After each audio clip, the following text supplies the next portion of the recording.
दोस्तों नमस्कार। आज की जो कहानी है वो हमारे सब्सक्राइबर ने हमको भेजी है, जो कि वो उनकी रियल घटना है।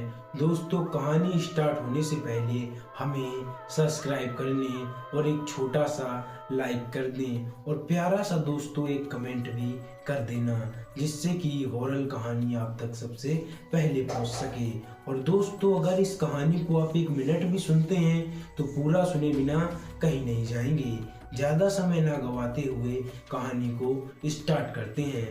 दोस्तों 22 साल का मैं लड़का, जो कि मेरे साथ ऐसी ऐसी घटनाएं घट चुकी हैं, मत पूछो दोस्तों कितनी बुरी बुरी घटनाएं घट चुकी हैं। और जब भी दोस्तों मैं अकेला रहता हूँ मुझे अंदर से डर महसूस होता है, क्योंकि मैंने बचपन में कुछ ऐसी चीज़ों से गुजरा हूँ जो कि आदमी देखकर दंग रह जाएगा। चलो तो मैं आप लोगों को अपने बचपन की अब कहानी सुनाता हूँ। दोस्तों जब मैं छोटा सा बेबी था, मैं सोता था, मेरी माँ एक टेलीफोन लिए हुई थी, जो कि मेरे पास रख देती थी और एक वो अपने पास रख लेती थी। अगर जैसे ही मैं जाग जाता था, जो मेरी मॉम के पास टेलीफोन था उसमें मेरे रोने की आवाज़ सुनाई देती थी। दोस्तों एक दिन मेरी मॉम किचन में खाना बना रही थी और मैं कमरे में सो रहा था, लेकिन टेलीफोन में अचानक से रोने की आवाज़ आती है। मेरी मॉम को लगता है कि मैं जग गया हूँ, तो मेरी मॉम जल्द से कमरे में आ जाती है। वो देखती हैं कि मैं तो सो रहा हूँ, फिर ये रोने की आवाज़ किसकी आई। मेरी मॉम ने सोचा कि इसने थोड़ा रोया होगा और फिर ये सो गया होगा।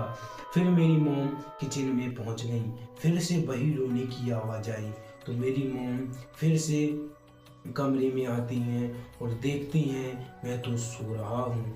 फिर मेरी मॉम उस टेलीफोन को ऑफ कर देती हैं कि अब रोने की आवाज़ नहीं आएगी।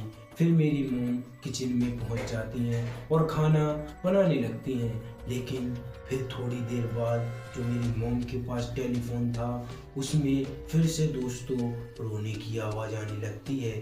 मेरी मॉम डर जाती हैं कि मैं उस टेलीफोन को तो ऑफ करके आ गई, फिर यहाँ पर ये रोने की आवाज़ कैसे सुनाई दे रही है। और जब मेरी मॉम वहाँ पर जाकर देखती है कमरे में तो वो टेलीफोन ऑफ था।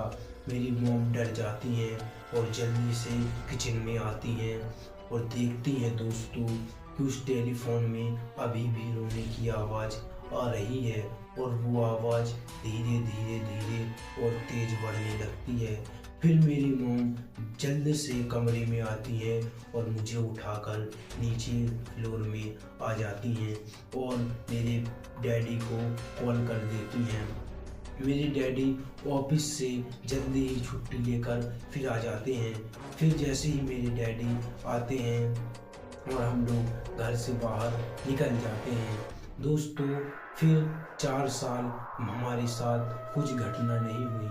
4 साल हमारी लाइफ बिल्कुल बढ़िया चलती रही, लेकिन जब मैं 4 साल का हो गया फिर दोस्तों एक बार मैं खेल रहा था और जैसे ही मेरी मॉम मेरे पास आती हैं तो मैं देखता हूँ कि मेरी मॉम के पास एक काली परछाई जो कि पीछे खड़ी हुई है।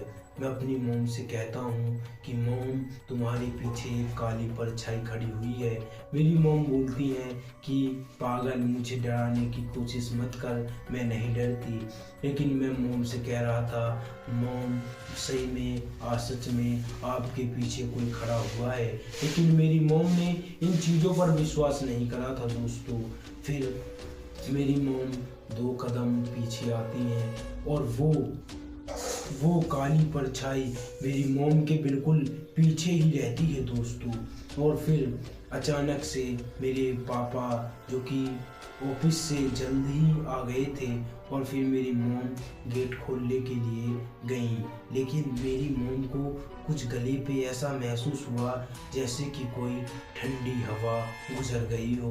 मेरी मॉम ने गेट खोला और मेरे डैडी अंदर आ गए। और दोस्तों आज भी मुझे वो काली परछाई दिखाई देती है। ये दोस्तों मेरी कहानी नहीं है, ये कहानी मेरे सब्सक्राइबर की है, जो कि उसने उसने ये कहानी मुझे बताई थी और मैंने उसकी कहानी दोस्तों बना दी। अगर आप लोगों के साथ भी किसी के साथ कुछ ऐसी घटनाएं घटी हों तो मुझे कमेंट करें और मैं आपकी उसका तरह कहानी बना दूंगा। और जब तक के लिए दोस्तों नमस्कार।